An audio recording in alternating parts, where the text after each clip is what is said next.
the Thanksgiving holiday, this week is usually, typically one of the biggest bar weeks of the year. And to help make sure we keep everything safe for everyone, it might be a good time to get a refresher on Michigan's Dram Shop Law. And if you're wondering, what is the Dram Shop Law? What is that concept?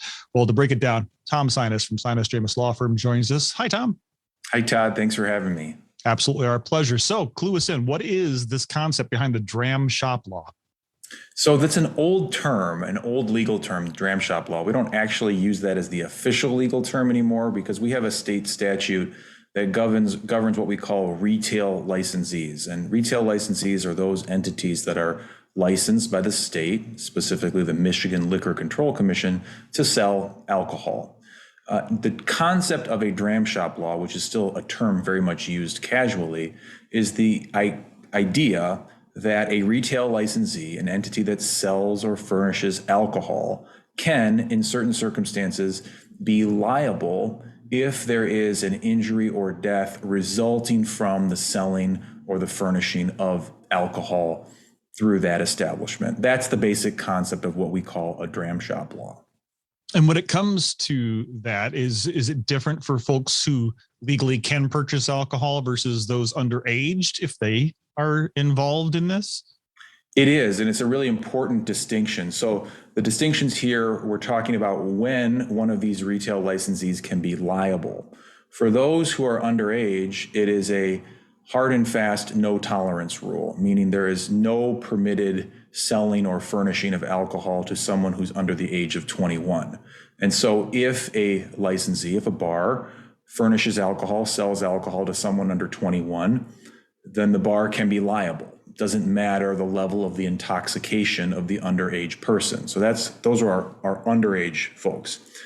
For people who are of age, 21 or older, the standard is what we call visible intoxication, meaning that if the retail licensee sells or furnishes alcohol to someone who is a visibly intoxicated person, then that scenario is where the bar can be liable if there is later injury or death that results from that visibly intoxicated person consuming the alcohol. So those are our two general standards of liability for the various classes of people that could be involved here.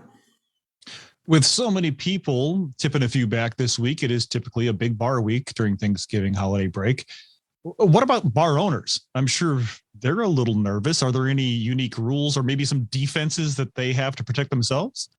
There's actually quite a few. So again, this concept applies if a third party, somebody who wasn't the one drinking, is injured or killed as a result of the consumption of alcohol. So the first rule to remember is that person has to prove that it was that consumption of alcohol that what we call a proximate cause, or simply put, played a role in the injury or death. So that's one rule that everyone has to be mindful of.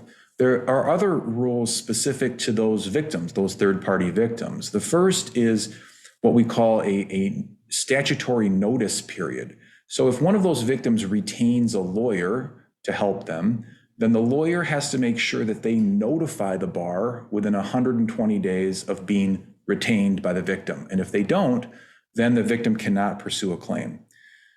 After that, the victim and their lawyer has to make sure that they file a lawsuit no later than 2 years from the date of the injury or death. Again, those are rules that apply to everyone. On the bar side of things, there are specific defenses. One of them, a good example, is the law provides a defense to bars if the underage consumer of alcohol had a fake ID. So that provides the bar one defense. Another defense is that the visibly intoxicated person cannot be the one pursuing the claim against the bar. It has to be this idea of a third party. And then the other thing this is a technical point, but if a lawyer is representing a victim, the lawyer, if they're going to pursue a claim, a legal action against the bar, they have to include the intoxicated person as a defendant as well. We call this name and retain. You have to name the intoxicated person and keep them as part of the lawsuit. And that's also because bars have a right for what's called indemnification, meaning they can seek reimbursement from the intoxicated person if the bar is held liable.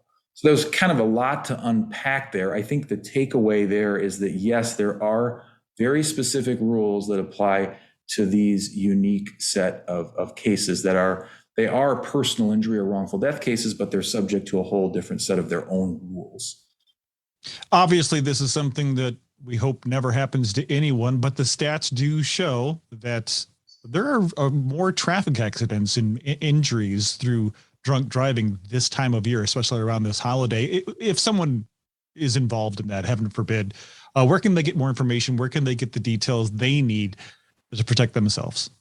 Well, I would recommend that if that happens, that people do seek the advice of legal counsel for some of the reasons I mentioned, but also because these cases can be very fact intensive, and there's important evidence that has to be ascertained oftentimes very early on to determine where did the intoxicated person consume their alcohol. Was it at one place? Was it at multiple places? Over what period of time? And the evidence that to prove that various chain of events is something that needs to be gathered and collected soon. And then because of these unique rules, it's not something that I think people want to navigate on their own without some assistance. If people want more information from a firm like ours that does this type of work, they can find us online at www.sinasdramis.com. They can give us a call in West Michigan at 616-301-3333, or shoot us an email at info@sinasdramis.com.